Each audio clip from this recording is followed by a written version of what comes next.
In today's video, I'm going to teach you how to log into ChatGPT using phone number. By the end, you'll be comfortably signed in and ready to start chatting using only a code sent to your mobile device. Begin by opening your preferred web browser and navigating to the official ChatGPT website.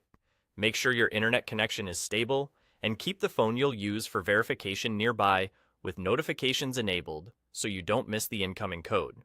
On the ChatGPT homepage, look to the top right corner and click Login. This takes you to the secure sign-in screen. Here, you'll see several sign-in options. Choose Continue with Phone. This option is designed for quick, password-free access using a one-time verification code. You'll now see a field to enter your phone number. First, confirm the correct country code is selected, especially if you're traveling or using a number from a different region. Then, type your phone number carefully, double-checking every digit. Avoid adding extra spaces or symbols, and make sure it's a number that can receive text messages. When everything looks correct, click Continue. After you click Continue, a verification code will be sent to your phone via SMS. Keep an eye on your messages. It usually arrives within a few seconds. The code is typically a short sequence of numbers and may be autofilled by your device.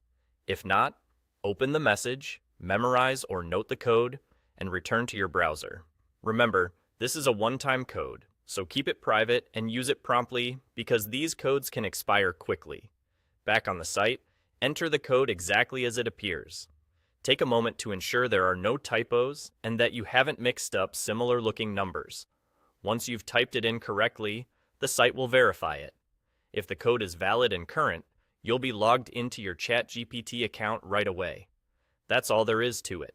You've navigated to the site, clicked Login, selected Continue with Phone, entered your number, tapped Continue, received your code, and completed the sign-in by entering that code. From here, you're ready to start a new conversation or pick up where you left off. If you plan to sign in this way regularly, keep your phone handy and ensure you have reliable signal whenever you log in. Thanks for watching, and enjoy your time with ChatGPT.